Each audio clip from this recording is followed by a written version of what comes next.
All these voices.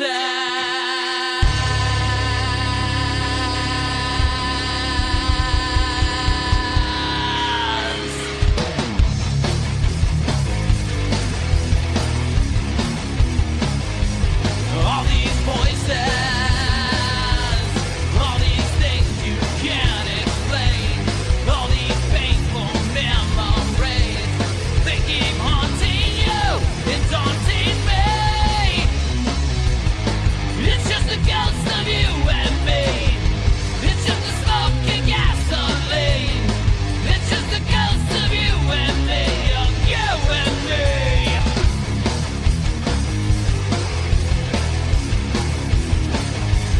All these whispers, all these footsteps in the rain, all these shadows in my mind, but my reflection I can't find. It's just a ghost of you and me. It's just a smoke and gasoline. It's just a ghost of you and me, of you and me.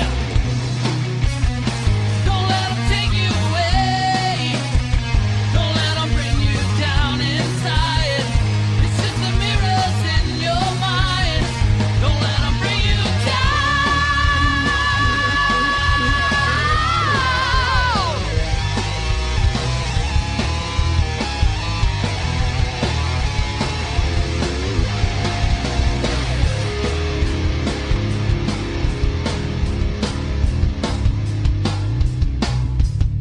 Hello, everyone, and welcome to another episode of Staring into the Abyss. I am your host, horror author James Hershey Jr., and with me, as always, my co-host, Old Boy James Ash.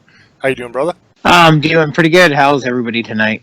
Tonight's episode is going to be a little bit different because me and Old Boy were having a conversation before we did the show tonight. He was asking me if I thought that we were cursed or if we had something out to get us or something coming after us.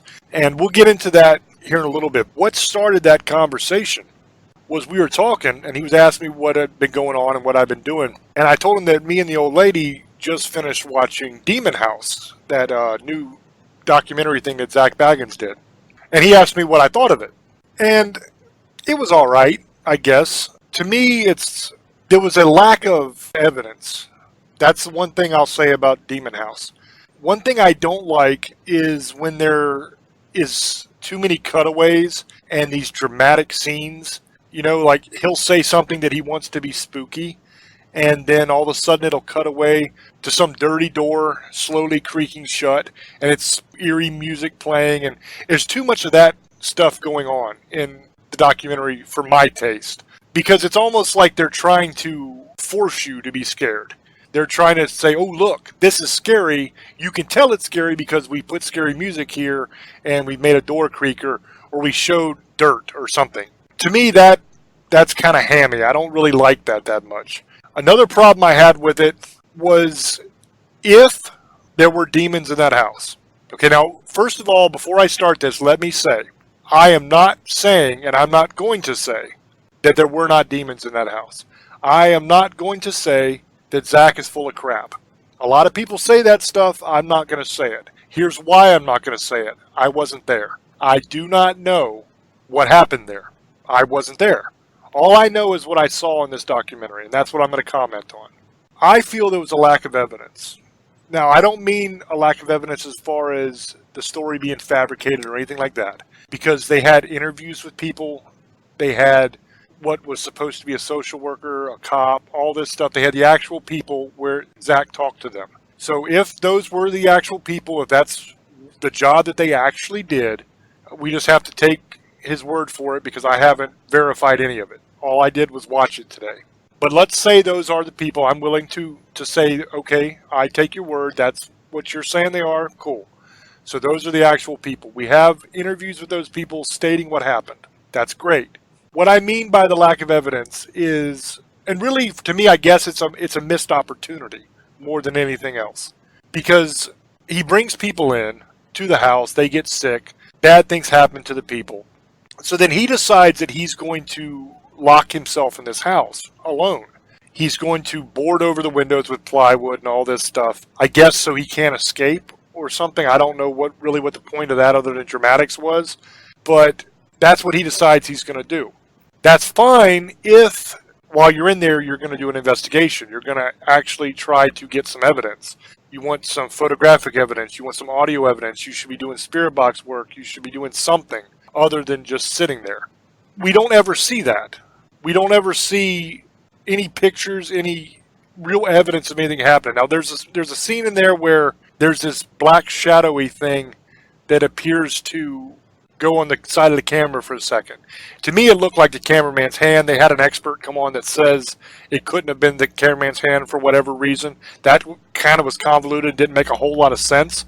But supposedly, it was proven that it wasn't the cameraman's hand. So it's some black shape. And I guess it supposedly went into the door frame or something is what they were saying. And then the scientist guy they had there who was doing EMF readings put his hand in the same spot and then he got sick. So, I mean, they had a little bit of that, but what I'm saying is I wish, and this isn't so much a criticism as just what I wish would have happened. I wish they would have had an actual investigation going on in that house to where we could have a spirit box set up so we could actually try to communicate with this thing and try to get some answers and get some evidence. You know, that to me, that was the weak part of the show, is there just wasn't enough evidence for me. Once again, I'm not saying it's not a true story. I'm not saying that the events didn't happen there. Some people have said that. I'm not willing to say that because I don't know. He presented a whole lot of people that were involved with the case and things that happened to. And you got to hear from a lot of those people tell their story. So in that aspect, he did a really good job of having the people that lived through it actually tell what happened. So that is a bit of evidence. That's great. But I just wish there would have been more of a actual investigation taking place to where we could have learned a little bit more about what this thing was that was in the house, if it was a demon, or if it was just some kind of pissed off spirit, or if there was nothing in the house. That's what concerns me about that documentary. I wish there would have been more. Because once he locks himself in, he just kind of hangs out. And he says his eyes are hurting. And then there's a scene where he's knocking a TV off the dresser there, and then there's another scene earlier where he grabs some dude and pushes him up against the wall because supposedly he's overcome by anger issues and all this stuff because of what's in the house. The problem with all that is it's easily make-believe stuff. You know, you could easily pretend like you're doing that, and it's not a big deal.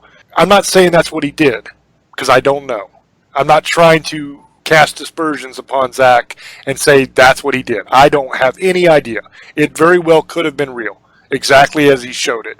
But it was just kind of hammy to me, you know? I'm a guy that I really like evidence. I like fact. I like finding the truth. When I do these shows on different subject matters, I go back and look at source documents. I find every bit of evidence and information that I can on a subject, and then I present the show on it. That's just the style that I use. That's what I like to do. I'd like to be very thorough with these things. And to me, I just needed more. And unfortunately, at the end of the show, he kind of rips the place down with equipment and stuff. They have excavators come in and tear the place apart. So it's not there anymore. There's just an empty lot there. So you'll really never have that opportunity again to go in there and to do that kind of an investigation. And to me, that is a tragedy. That's a real lost opportunity. Now, if that place had demons in it, if it was as bad as what he is claiming it was, you should have been able to get some really good stuff in that house. Some definitive stuff. You should have been able to get a lot of responses on a spirit box. You should have been able to get even photographic evidence, you know, more than what they got. Because like I said, they had that little black blobby thing. But I swear to you, to me, it looked like a dude's hand. It looked like the cameraman just kind of put his fingertips in front of the camera for a second on the corner of it. That's what it looked like. You know, and it was funny because my wife said, "What was that? What do you think that was?" And I said, "Well, it looked like the cameraman's hand to me." And then as soon as I said that, like a second or two later, they had this expert guy on that he said, "I took it to an expert in film and he's done this, this, and this, and this is what he had to say." And then he flat out says, "Well, there's no way it could be the cameraman's hand because if you look at the temperatures and the gradients and all this stuff." And so it's funny that they knew that we were going to think it was the cameraman's hand when we watched it. So obviously I'm not the only person that had that reaction that, hey man, that's some dude's hand. That's not a ghost. That's not a demonic thing. That's just a shadowy hand that was waved in front of the camera for a second. Once again, I wasn't there. I don't know, but that's what it appeared to be to me. Overall, I would say it was a decent little documentary. I didn't dislike it. You know, I watched some of these ghost things that people put out, and they're kind of cheesy and they're not really good. There's no evidence and there's no story and there's no nothing. You know, at least there was plenty of witnesses. There was plenty of accounts from people that lived through it, which I like. So overall, I would say it was decent, but I just wish that there would have been that investigation done. To me, that's just the thing that drives me crazy, is that it wasn't done and it never will be done. Now, I went through all that explanation because that's what me and Old Boy were talking about before we went on the air. And he asked me, do I think that we're cursed, or do I think that we have things following us around and trying to do us harm? And I said, well, what do you mean? And he proceeded to go through a list of all of the crazy stuff that has happened to members of our team and people that we have went on these cases and these hunts with. And it's kind of funny because when all these things happen, they're kind of almost like isolated incidents, you know? You have something happen here, and then some time passes, and you have something happen over here. But it's not like everything all at once cascading down on you to where you're like, oh my God, there's something crazy going on. It's just a bunch of things that happen that are bad that are separated by time. So you don't really put all that together. But when he started going through the list and saying it, I was thinking, man, I never really looked at it like that. That's a lot of stuff. So that's what got us started on this whole conversation. And usually when we do a show, we talk for an hour or two before we actually go on air and just kind of catch up with each other and talk about what we've been doing and what we'd like to do in the future and all that kind of stuff. And sometimes we get into some pretty good conversations. And today was a pretty good conversation. And I thought, well, why don't we just carry this over into the show? And we'll do the show we were planning on doing this week, next week or something. But this week, let's just kind of expand on this idea because it was kind of interesting. So what I'd like to do is throw back over to Old Boy and get him to kind of go back over what he was telling me and all the different things that have happened to people, us and people that are around us and people that have worked on the shows with us and everything, and kind of put this all together and see what you guys think. So Old Boy, go ahead, brother. Thank you, brother. First thing I'm going to talk about Baggins. We'll get that one out of the way right away. I've seen that a couple months ago, and that's what started. We started talking about Baggins, and I started telling them about everything that's happened, because in Baggins, you know, if you've seen that haunted demon house or whatever it is, people supposedly have a bunch of stuff that's happened. You know, that's one thing we weren't talking about, that, like, the cop ended up having something happen. He, like, was walking out, he fell on ice. The one lady, what was it? The social worker or something happened to her where she got sick. The guy they had to measure, like, if because there's things when you're doing this investigation. There's places where people have been built. Their houses are built like where there's a lot of radio towers around, or it gets involved with the readings, so it makes it read it higher than lower. So they had the guy come in there, it was like one of the best in the world. He ended up getting sick and going in the hospital. I think his kidneys were failing. His camera guy, I think one of them got sick, and he ended up going, like, getting crazy and getting into all kinds of crazy stuff. One of the ladies, I think it was his friend or something, or one of the ladies that worked with him, ended up getting killed by her husband. He just went off the handle one day and shot him and her. And then he supposedly he locked himself in that house. So I guess he said whatever he saw was like a giant goat demon. That's what they were saying. And they said from 1 to 10, it was like an 8 or 7, but it's pretty evil.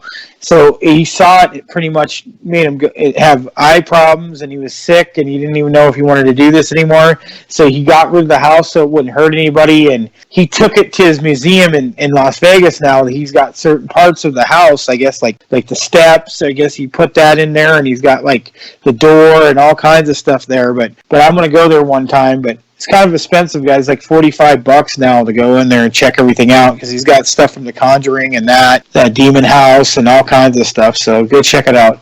And that became the conversation me and James were having about Are We Cursed, is because I started doing a list, because we started doing the show about 3 years ago.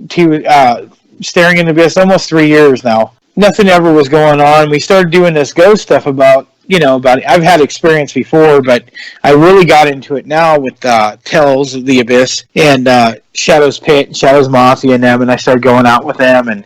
But after a while, we go to this certain place, stuff has happened to people. Like, for instance, one of the guys that we used to do the show with, he ended up not working out.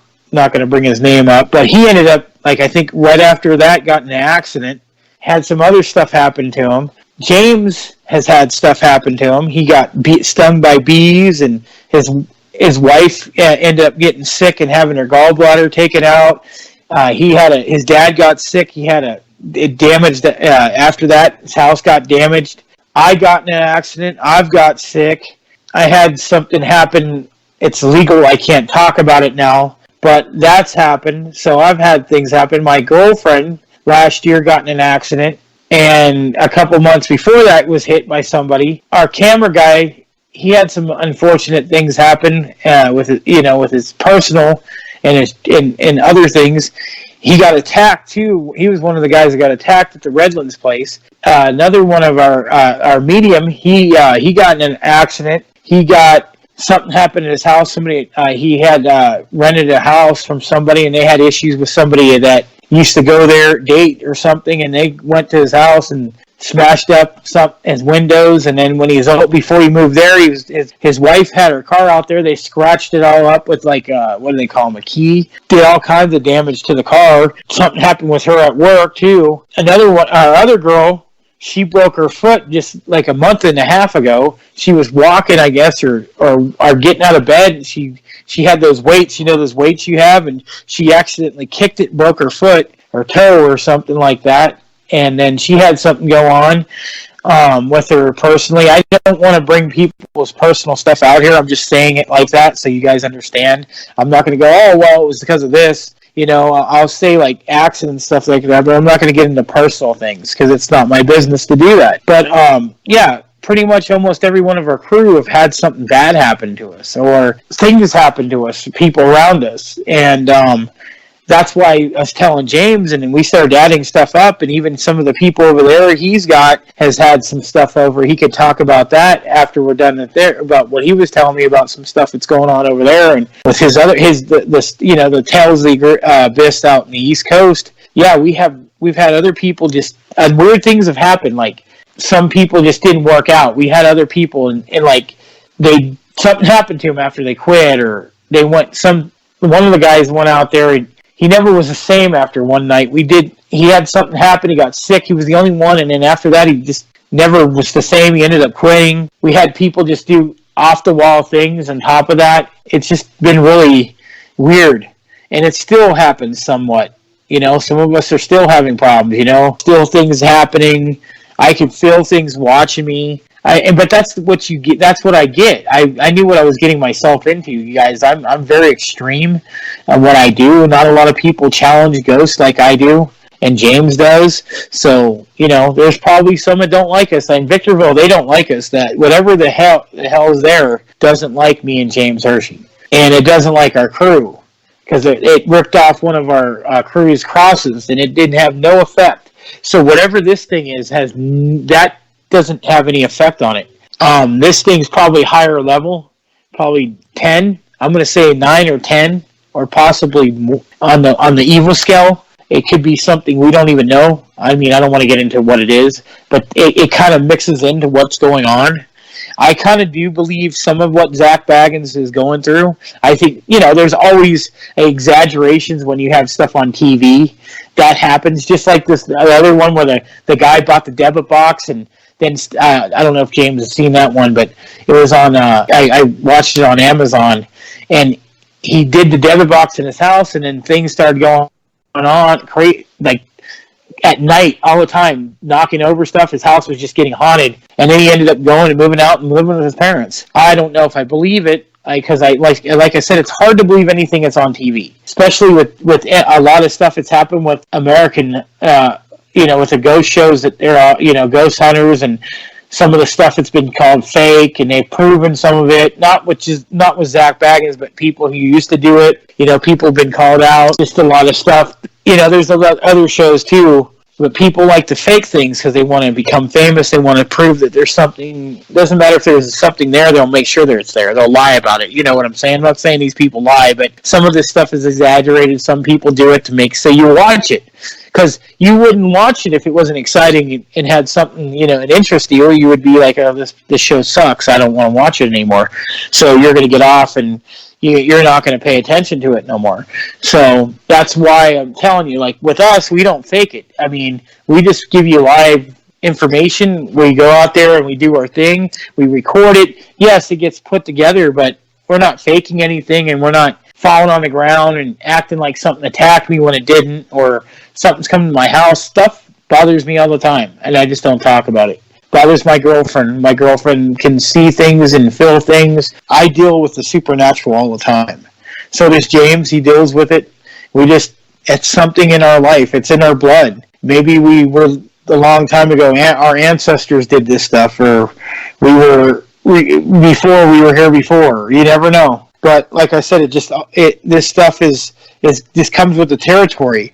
You're messing with demons and ghosts and spirits and shadow people, and even crypto. We haven't done too much crypto, but we even mess with that. But some of that could be supernatural, witches and warlocks. That's real. That's the stuff we're dealing with. And some people don't like us, and that could be something too. So another thing is another thing it could be is somebody could have put a curse on us, because we've had a few people that we had to kick out on both sides or don't like us and could have done something, and they weren't all Christians. The weird thing about our shows is we have a mixture. It's Christians, Catholics. I think we even have pagans, Wiccans. I think we even had a Satanist, non-denomination, atheist. We've had it all. Some of these people that didn't work out, you know, they weren't too happy with us. So it could be they could have done some kind of weird spell on us or something. Who knows? You know, I didn't think about that. That's the second thing you could think about, James. You know, if you've had issues with the witch too out there, not bringing it out, but somebody is a pagan and that dabbles in that, and we could all be cursed or something. I don't know. You never know. Or the ghost could have cursed us. The Wraith has been. We've had issues with the Wraith. We could have one wants to get rid of us. You never know. That's just my opinion. It was a good idea to talk about this, because after a while, like the last couple months, like the last 4 or 5 months, I've been thinking about this, and I'm like, man, I got to talk to James, and I finally did today, and it ended up being a show, because it's that much stuff that's going on. So it's not like it's one or two things. It's everybody's having something happen. You have so many coincidences that it's not really that. There's something there, and I think there's something that maybe we shouldn't have messed with, or somebody messed with. And there's another thing. Somebody could have messed with something when we're not even around and brought it on, or had different intentions when what they were supposed to be there. They just hunt ghosts and they were going there to do something. You never know. You never know how people are. So we'll never know what was really going on, guys. It could be somebody there wanted to get a demon to come into them, or a ghost, a spirit, or, you know, they could be into some kind of ritual stuff, and, you know, that's what they want there. They want there to pretend they're going to do ghost hunting. I'm not saying anybody is. I can't prove that. But I think there's some people just had difference of intentions to going there. They wanted to do something. And I think some people were trying to get famous, and some people were trying to figure out, is this real? They want to get scared. There's a lot of people who do this just for the scare factor, to see, oh, well, we'll see if ghosts really exist and see if I can take it. And that's what a lot of people do. Like, a lot of these shows are the same thing. That's why it's so different between us than a lot of these other radio shows and podcasts. We try to find a lot of information. Sometimes it may not be exciting, and we'll have people on once in a while, you know, guests, and we'll talk, but we usually talk. We don't have ghosts rambling on and going on for 2 or 3 hours, have phone calls that people can't really understand or hear, or they get hanged up on. That's what we do. This is the kind of stuff we do, and that's why our show is so different. And that's why, you know, and it goes with the territory. Me and James are so opposite. You wouldn't even think a Christian and a pagan would get along, but we get along. Just like Batman and Joker, they coexist with each other. It's just weird. It just works. And that's why people trip out on this, because they're usually just one or the other, or you might have a couple people, but you're never going to get what me and James do. So with a lot of this stuff that we do, we go to a lot of haunted places, and for God's sakes, I was down in a hole where demons were at, and somebody got killed, and a house where somebody was raped. Supposedly they were. I don't know for sure. I go in the cemeteries at night. It's supposed to be one of the hauntedest cemeteries in Southern California, Redlands, and we're going back this week, so we'll have another show probably for you guys to see. I go to people's houses. I went to some guy's house, and we're still setting it up. I finally got to go there, and he supposedly got demons there. I could feel it. We checked it out. They got some more equipment too, guys, so you guys will be seeing that soon. And we checked it out, and there's something there. There's something in there's always something. Some people try to lie to get, they think they're going to be famous because we're going to put it on the show or something. And 90% of the time, it's not fake. It's, there's always that one. I've had people, oh yeah, I have this, and then they never want to do nothing, or they give me the runaround. You know how that guy goes. They tell me something, and then when you want to really get down to it and go check it out, because they know that the jig is up, they can't lie about it, so they just ignore you or don't want to talk to you anymore. I've had that happen. So that's what this whole curse thing was. I wanted to talk to James about it because I thought about it the other day, and all this stuff has happened since we've been doing these ghost investigations and stuff like that, and everybody knows had something bad happen. Almost 95% of the people who've gone out there have had issues, and even people around us, people we care about, are having issues. So it was something I wanted to know. So I'll let James talk more about what he's gone through and other people in the East Coast have gone through. So go ahead, James. See, the thing that kind of separates us from a lot of the other investigators is when we go do a case, it's almost always a very extreme case. We're not the guys that will go into some place that might be haunted and might not be haunted and just see if we can pick anything up. On one of the episodes of Tales from the Abyss, you're never going to see an episode where nothing happens. You're never going to see one where the highlight of the show is one thing comes over to Spirit Box or something. In our episodes, there's a lot of evidence put forth. We have photographs, we have a lot of responses on the Spirit Box, we have things that actually happen. That is because we go to the most extreme places to do this. When I work a case, almost all the time, not every single time, but the majority of the time when I'm involved in a case, it's because there's a family or something that is being attacked. Okay, so there's actual harm being done to these people. They don't know what else to do, so they reach out. They reach out to me because they know me from my books, they know me from the show. I'm the guy that they think of when they think of stuff like this, I guess. Now, I've done this for a long, long time. Many, many, many years. But recently, I got with the Paranormal SOS team here on the East Coast, and they became the East Coast team for Tales from the Abyss when we decided to do the TV show. Since that's happened, almost every case we've worked is a demonic case. And that's because we have an exorcist on our team that is sanctioned by the church to do exorcisms here. We are the team to call in this area for that. So that's why the majority of our cases are demonic cases. And usually I don't get involved unless it's a situation where people are being injured, hurt, attempting suicide, they're ruining lives. Then I get involved. So when you go into a situation like that, you're not dealing with your run-of-the-mill average ghost. You're dealing with something altogether different. Most times it's demonic. If it's not demonic, it's at the very least a very angry, very pissed off spirit that wants to do you harm. There's a lot of other things that we've dealt with. Over in California, they deal with wraiths all the time. In Victorville, there's a bunch of wraiths there. And there's demons there, and they want to do us harm. They've said it on the spirit boxes. They've called me out by name. They've called Old Boy out by name and said that they wanted to do us harm.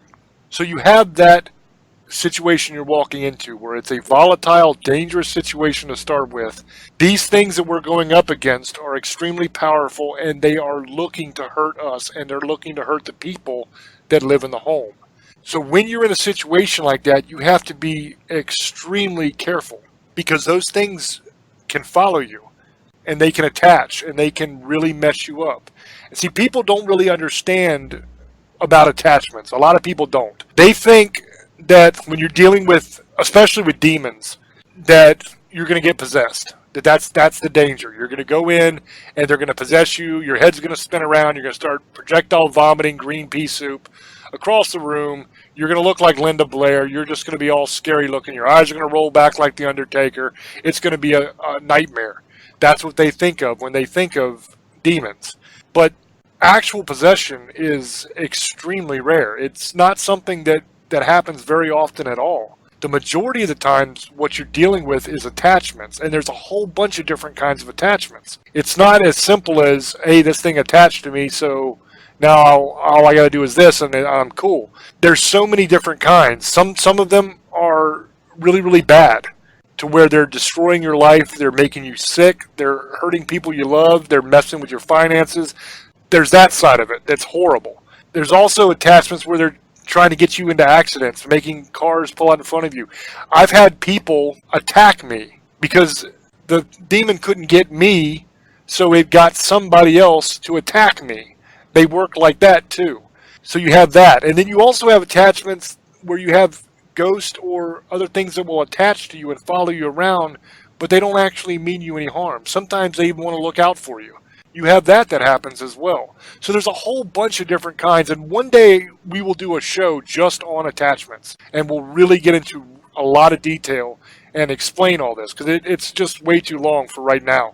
With there being so many different things that could potentially happen, you have to be extremely careful, and you have to do all of the right things. You have to say all the right prayers. You have to make sure you're protected when you go in there. Now, as a Christian, I have a layer of protection anyway. I'm not going to get possessed because I have the Holy Spirit inside of me. The Bible says that it's sealed there until the day of redemption, which means till the end of time. So a demon is not going to be able to come inside of me and possess me with the Holy Spirit in there. It's just not going to happen. But being a Christian does not protect me from attachments. It does not protect me from things trying to hurt me or other people trying to hurt me that the demon can influence. Like I said before, possession, extremely rare. Attachment, not so much. Attachment happens all the time. Some of the things that happened here on this side, Brian, our cameraman and tech over here on the East Coast, he got an attachment for one of the cases we worked. And this attachment made him extremely, extremely ill. He was vomiting. He was delirious. He was running a really high fever. He was really, really sick. I mean, bad sick. Not like the flu sick, but like I might have to be hospitalized kind of sick. And that lasted a long time. It lasted 3 or 4 days to where he was really bad before he was able to get it taken care of and get better. We've had other members of the team that have had to have surgeries to where they've gotten really sick and gotten injuries and stuff like that, that there was no sign of them coming. They shouldn't have gotten sick, but all of a sudden they were, and they ended up having to have surgeries because of it. You've had injuries that have worked the same way. With me, I got lit up. I mean, lit up by bees. Old boy mentioned that I got some bee stings, but it was way more than that. I was outside of my house. I live, like I've said a million times, out in the mountains. And we have these vines, these Virginia creeper vines and poison oak and all that kind of stuff that grows all over everything. And there was some on the side of my house. And I was out there with a rake trying to pull all these vines off the side of my house. Well, there was a hornet's nest on the side of my house that I could not see because it was covered up by all these vines. And when I started pulling the vines down, these large black hornets just zoomed out and lit me up. They tagged me 2 or 3 times. Now, it wasn't like hundreds of stings or anything crazy. It was just a couple stings. One on my shoulder and one up by my neck, and then a third one hit me on the forehead, but it didn't actually sting. It just bounced off my head. And I just hauled ass. I took off running and got back inside before they could do any more damage, because once they started attacking, I knew exactly what was going on. I got the hell out of there. So it wasn't a tremendous amount of stings. I have been stung in my life hundreds of times. Hundreds of times. And never had a bad reaction, never had any problems. I would barely even swell. I would get stung, it would hurt for a little bit, and that was it. And then I'd be fine an hour or 2 later. So I never had any problems with bee stings. I've been stung by yellow jackets, hornets, bees, all kinds of different bees, and never had a problem. But those 2 stings from those black hornets almost killed me. I got stung a couple times. I got inside the house, and I waited, 10 or 15 minutes for everything to calm down. And then I went out and got in the car and I drove to town because I was going to get stuff for dinner for the family. So I went into our supermarket and I picked out stuff for dinner, and I was standing in line, and I wasn't feeling so good. I was feeling very hot and starting to feel kind of dizzy, and I felt like my face was swelling. It felt way bigger than it ordinarily was. I could feel the swelling starting to happen, and I knew right away that I was in trouble. When you are having a reaction like that, you just know. This sort of panic sets in, and you know you're in trouble. And I knew I was in trouble. So I got out of line and I went and grabbed a bottle of Benadryl, and I got back in line and paid for everything and went out to the car, and I took a handful of Benadryl when I got in the car. That slowed down everything enough for me to get home, drop off the food, and grab my wife, and we headed to the hospital. I drove myself to the hospital. Now, the hospital is in another town. Well, it's like 3 towns away is the nearest hospital. And it's, I don't know, 20, 25-minute drive, something like that to get there. So by the time I get to the hospital, I look like that dude from the Goonies. That, hey, you guys, that guy, Chunk, I think his name was, or whatever. I look like that dude. That's how bad my face had swollen. My throat was starting to close. It was hard for me to breathe, and things weren't making a lot of sense anymore. I was definitely starting to lose my awareness of my surroundings by the time I got there. I remember going in and telling them that I was having an allergic reaction to stings, that I needed to get back there. They took me immediately back to the room. My wife went back with me. And I remember the doctor coming in and looking at me and freaking out, thinking, oh my God. And they put IVs in and they started working on me immediately. And I don't remember anything else until it was time to go home. Everything else is gone. I have no idea what happened while I was there. I know what happened because my wife and the doctor told me, but I have no memory of it happening. By the time I was ready to leave, it was 5 hours later. So I lost 5 hours of my life that I have no memory of. The doctor said, and my wife also said, they both told me the same story, that the doctor was telling me to make sure I remain calm. I needed to remain calm because if I got agitated or upset, my blood would go faster, my heart rate would go up, it would spread it around faster, and it would be worse. That I had to remain calm. My wife and the doctor both told me that. I looked at the doctor and I said, I'm calm, I'm cool, I'm not afraid to die because I know where I'm going when I die. I'm saved, I'm not afraid. And they told me that I asked the doctor to do me one favor. Just please make me not look like the Elephant Man if I die. Just make sure I don't look like the Elephant Man. That way they can have an open casket and my family can be able to come look at me. So they're not freaked out. That was my big concern. I wasn't afraid to die. I was more afraid of looking like the Elephant Man while I laid in the casket. And it took 5 hours for them to stabilize me. They said I almost died. It was very close. I almost lost my life over 2 bee stings, 2 hornet stings. It was ridiculous. I'd never had a problem with bee stings before in my life. So that happened to me. We've had members of the team that their finances have been attacked, their jobs have been attacked, where things were going great for them, and then all of a sudden they just end up losing their job.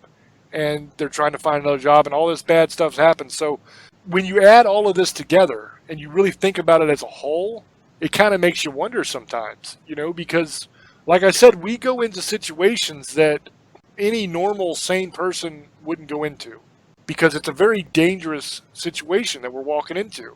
You're dealing with something that is way more powerful than you are, that could end your life if it wanted to. And it is actively attacking and hurting somebody, and you're going to step in the middle of that and try to stop it. And that's what I do. I enjoy it because I like being able to help the people. To me, that's what I'm called to do. I feel like that's why I'm here, is to do this. And it's not trying to be a hero or any of that kind of nonsense. I feel inside me that this is what I'm called to do. I'm supposed to be helping these people. That's why I'm here. So that's why I do what I do. The thing that I wonder about, and the reason why we never did a show before or did any of this kind of stuff on this large of a scale like we're doing it now, is because when you do that, you have a lot of people that are involved. You have your cameraman, you have your other team members that are there. There are a lot of people that come with you that are in these locations with us a lot of the times. And I wonder sometimes if that's the right thing to do. I wonder if we're putting people at risk by doing it the way we do it. it's fine for me to walk into a place or for old boy to walk into a place because we've chosen this. This is what we're doing. And I guess those people have chosen it as well.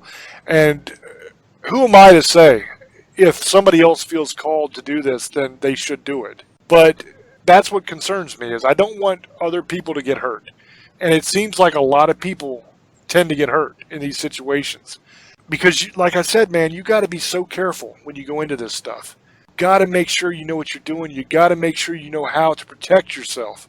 Because if you don't, these things not only can follow you, but they will follow you a lot of the times, especially when you're dealing with the situations that we deal with in these cases. When you're going into a family that's being attacked by a demonic force or a malevolent spirit or something that wants to hurt them, and you're going to go up against that thing, there's going to be repercussions. It's going to try to get you. You know, I've lost track of the amount of times that something has told me it's going to kill me. It happens so often. When that one case we did recently here in town, I had an exhaust fan get thrown down at my head. You know, when we went and did that one, the last episode we just did, where we went to the site of the double murder, and we rescued those two women spirit from their killer that was holding them hostage, that show, we got pelted with rocks on that episode. My camera died. My battery finally ran out, and so I couldn't film anymore, but you got to see the rocks being thrown and everything. But after that happened, there was all these screams that were coming from the woods, and all kinds of crazy stuff was going on. And we were just at a point where we couldn't film anymore, and there really wasn't anything more to do, so we just left. But, I mean, we're dealing with spooky situations here sometimes. And sometimes I feel a little guilty when I bring other people, because it's dangerous stuff. And I don't want you to get the wrong idea. It's not like we're just bringing randos off the street with us. We have our team. These are people that do this for a living as well, and that have chosen to go do this with us. And then you have some crew people that are with you as well. Those people have signed up to film and to do those jobs. So I guess in a way everybody kind of knows what they're getting into, but I don't know, man. It still kind of bothers me sometimes when I think about it, because the last thing I want is for somebody to go out there who isn't prepared and gets hurt. If one of us gets hurt or gets killed doing this, this is the life we've chosen. This is what we're called to do. That's how we're going to go out, because that's how it's going to end. If you do this, eventually you're going to get hurt. You're going to get injured. You're going to get sick. You're going to get killed. That's the way this happens. Eventually, that's where you're headed. It's just a matter of which one's going to get you. The thing I want to make sure I say before we close tonight is there's a whole lot of people that do this now. It's not like it used to be. Back in the old days, there was only a handful of us out there that did this kind of stuff. Now, with all these ghost shows on TV and, you know, the TV shows that are completely fiction shows about this kind of stuff, people look at it now as something that's really fun and cool to do. It used to be the people that did it studied for a long time to be able to do it, and they knew what they were doing, so they were able to protect themselves a little bit better. Now you have so many people that just watched a TV show and they think, hey, I like to do that, and they go out and do it. And they don't have the background, they don't have the training, they haven't done the research, they don't know what they're dealing with, and they step into situations that are dangerous as hell. And a lot of them don't even really have a respect for what they're dealing with. And that's another problem that I see in this field, is that you have people that don't understand how dangerous this is. They think it's all fun and games. Some of them don't even believe it is real at all. They think it's BS. So they're just going out there to goof off. They're going out there because they want to make a name for themselves or whatever. They have no idea that what they're dealing with is real, and it can hurt you and kill you. They don't understand that. They don't believe it. And those are the people that I worry about also, because they're going to get hurt. Something bad's going to happen to them. You know, getting back to the Demon House documentary we watched, over and over and over again in that documentary, you had many, many different people that were involved in this that had horrible things happen to them. Old Boy mentioned some of them when he was talking about it. That happens. That's happened to us. That's happened to people on our teams that we've worked with. This kind of stuff happens even to people that know what they're doing. You know, I've done this for a long time. I know what I'm doing. I know how to protect myself. And even that being the case, you still have people in my life where this stuff has happened to. You know, my dad got really sick and went down, and we had to pull him out of the house and the whole nine, man. In my house, I had a pipe burst in my ceiling, and it ruined almost the entire bottom of my house. The whole first floor of the house was just flooded.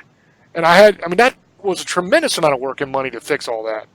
These things happen. And like I said, the way they happen, sometimes you think, it's just a coincidence. But once you start adding it all up, it kind of makes you wonder.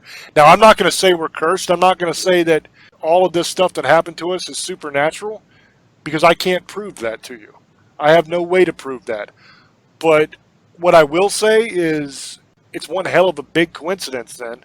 You know, it certainly appears like something else is at work here. Could be, could not be.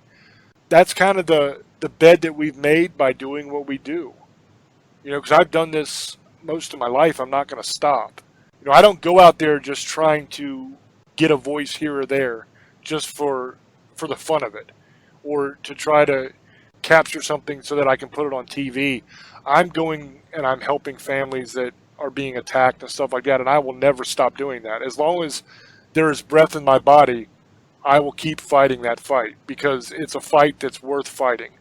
And there's very few people on this planet that can do that kind of work, that have the ability to do it, to have the ability to not run away when all these things are happening and you're being attacked the way we've been attacked. There's not many people that'll stand up to that and stay. And I'm one of those people that'll stay. And I'm not going to turn my back on these families when they need me. So I'm going to keep doing this until the day I'm dead. But sometimes I feel guilty about it, because there's collateral damage sometimes. People that you know, people you work with, people in your family, bad things start to happen sometimes. My advice to you, if that happens to you, is get somebody that knows what they're doing. Get an exorcist that can perform an exorcism that can break those attachments. You're going to need it. Even if you know what you're doing, you're going to need it, because there's going to come a time where you are going to have attachments, where things are going to follow you and they're going to try to hurt you. It's not if, it's when. It's absolutely going to happen if you're doing this kind of work for a long period of time. Just be aware. Be very aware of what you're doing. Be very aware of your surroundings and what's happening in your life. And when bad things start to happen, don't just shrug it off. It doesn't mean you're weak. This whole tough guy idea, you gotta kind of get over that a little bit, because it does not mean you're weak if you seek help if you need it, because you're dealing with forces that are way more powerful than you are. A demon is so much stronger than you, and it could just crush you. I mean, it is unbelievably powerful, and we are unbelievably weak. The reason I'm able to go up against these things and fight them the way we do is not because of my power, it's God. God is the power that enables this, not me. I'm a weak little human being. I would get wiped out in a second. I wouldn't have a chance in hell against these things. It's through the power of Christ that we're able to do what we do and help these people. So every single one of us needs help sometimes. And we're almost out of time, so I just want to close by saying, first of all, about the Demon House documentary, I thought it was decent. I enjoyed it. The only problem I have with it, I wish there was that investigation done. And that's probably just my own selfishness, because I'm a guy that really likes the evidence side of things. I want all the evidence I can possibly get. I wish that existed. It just didn't happen. But I like the documentary overall. And in closing, I'd just like to reach out to all of the believers that listen to us, all of our prayer warriors and everything. Please, include me in your prayers, include our teams in your prayers, even the ones that don't believe, because we could all use God looking out for us a little bit when we do this kind of work, because it's dangerous, it is scary as hell sometimes, and it is 100% real. So with that, I'm going to throw over to Old Boy for his final sum up and shout outs. Thank you, brother. And just remember, I enjoyed the documentary too. I wish he didn't destroy the house, because I would go there. Me and James would have got locked down there. I would have loved it. I'll do it 24 hours. I wouldn't have cared. But some people, he claims it almost killed him. So, and a lot of things did happen. If you look at it, if it's accurate, it happened. If it happened, I mean. So I want to thank everybody. You know, we really wanted to talk about this, and I'm glad we did, because we got a lot of information out there for you guys. So you guys probably when you guys go out to, I know some of you guys will listen to us do the ghost thing, so you guys from now on know not to, there could be something that comes after you, or make sure that people you have around you are not trying to do it for their own gain or up to no good, you know what I mean? I mean, there's probably no way of ever finding that out, but if people start acting different around you, or they seem like they got something attached to you, you know what to do now. We've had that happen in our groups. So that's one thing. I'm glad we got to do this show. We got to talk about Baggins. That's his name, Zach Baggins. So you guys know who he is from Ghost Hunters. I think he's on TV. I think it's on Saturdays on the Discovery Channel. I think it's Discovery. I don't remember, but I want to thank everybody from Parax Radio. I'm glad you guys listened to us. I love you guys. Thank you for all the support, especially the YouTube people. Thanks for following us on YouTube. You guys can subscribe on James Hershey's page. He'll tell you where to go after that. And I can get if you guys want to get merchandise, you can get it at the store we have. You can get different shirts, and you can even get blankets, iPhone cases, Android cases, baby clothes, whatever you want. You can pretty much get now. Even hats. I think we're getting that's beanies down the line. So I hope everybody has a good night. I love you guys. Blessed be Misfits, Sugar Ladies, Monster Hunters, and Demon Lovers. I love you, and be safe. Good night. To everybody that listens to the shows, thank you. To everybody that watches videos on YouTube and subscribes, thank you. I greatly appreciate every one of you. To everybody that is in this field that does this kind of work, we do shows sometimes where we talk about this stuff, and we always try to impress upon everybody that this is dangerous work sometimes, and you got to be careful. I'm not ever going to tell anybody not to do this kind of work. If you feel called to do it, then God bless you. You are all my brothers and sisters, and I appreciate what you do. When I say those kind of things, it is not directed at the seasoned people that are out there doing this, that have been doing it for years, that know their trade. I'm trying to reach the people that are just going out on the weekend to do it every once in a while because they get a kick out of it, or they think it's cool because they saw it on TV. These people that aren't actually involved in the field, they don't really know what they're doing. And I'm not even telling them not to do it. And I'm not trying to say you're a poser or anything bad like that. All I'm saying is understand how dangerous this can be. If you run in the run-of-the-mill ghost that you go out and find is not that bad. You're not going to have too much bad that happens there. But when you're going after demons and stuff like that, and you never know, you might run into one while you're out doing a ghost hunt that you think is going to be boring and nothing's going to happen. And next thing you know, you have a demonic presence there that's trying to hurt you. Just understand what you're doing. Please get the knowledge. Get with people that know what they're doing and can teach you. That's all I'm asking. I'm not telling anybody not to do this. If this is what you want to do, just understand it's dangerous as hell sometimes. And this stuff is 100% real. A lot of people don't believe in the paranormal. They don't think that any of this stuff exists. I can tell you 100% demons exist. Ghosts exist. These things are real. And some of them don't like us very much. Some of them want to destroy our lives. And they actively try. And those are the ones that we end up going head to head with a lot of the times. And that's probably why we've had a lot more bad things happen than most groups do. But that's all I'm trying to say is just please be careful. Please understand what you're getting into. This is not make-believe. This is not fun and games. This is not something to go out and get drunk and play with the Ouija board with your friends. This is real stuff, and it's dangerous. So now for the shameless plugs. The YouTube channel is youtube.com/James Hershey Jr. Please go and subscribe to the channel and check out the videos. There's hundreds of them there for you. We have every episode of Staring into the Abyss is on the YouTube channel now. We also put the Tales from the Abyss TV show. That's up there. and we do a bunch of little paranormal news videos and different stuff. We're going to be doing a lot more stuff coming up on the channel, so there'll be more content for you to watch. But as it is now, there's hundreds of videos there. We have over 100 just staring shows, and they're an hour each. And then each of the tail shows is an hour each. And then we have a bunch of other videos as well.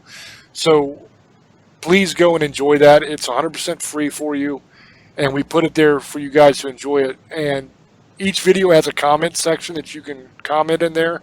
So if you have ideas for shows you'd like us to do in the future, or questions or stuff like that, feel free to put them in the comment section. I try to answer as many of those as I can. Sometimes on some of the videos that get up there in views, sometimes like we have some that are over 500,000 views and 600,000 views and stuff like that. When they get that big, it gets hard sometimes to keep up with, because literally there'll be thousands and thousands of comments, and it would take me all day to just answer every comment. But I try to answer the ones that I can, that I can give an answer to. And so if you have stuff that you'd like to talk to us about, or stories that you have of stuff that happened in your life, feel free. Please leave it in the comments. We've actually got in contact with people that have left comments on our videos before telling their story, and we've talked about them on the show. And I've actually done stuff with people that used to just listen to the show. So the YouTube channel is a great resource to not only enjoy the work, but also to kind of communicate with us a little bit. We're also on Facebook. We have the Staring Into the Abyss page on Facebook that you can go to, or you can hit us up with our personal Facebooks. I'm James Hershey Jr., and Old Boy is Old Boy James Ash. So you can look us up there and check it out. The merchandise store, I usually give the link out. It's teespring.com/stores/staring into the abyss. But I've actually started putting that link down in the description of the video on YouTube now. So all you have to do is go down there on the description bar of the video, and the link will be there for the merchandise store if you want to go to it and get merch. I've been meaning to do that for a long time. I just haven't actually got around to doing it. It's there now. So thank you guys once again for listening. Thank you for all the support that you give us. And I hope that you enjoy these shows we do. And until I speak to you again, love many, trust few, and do harm to none. God loves you, and so do we. Bye-bye.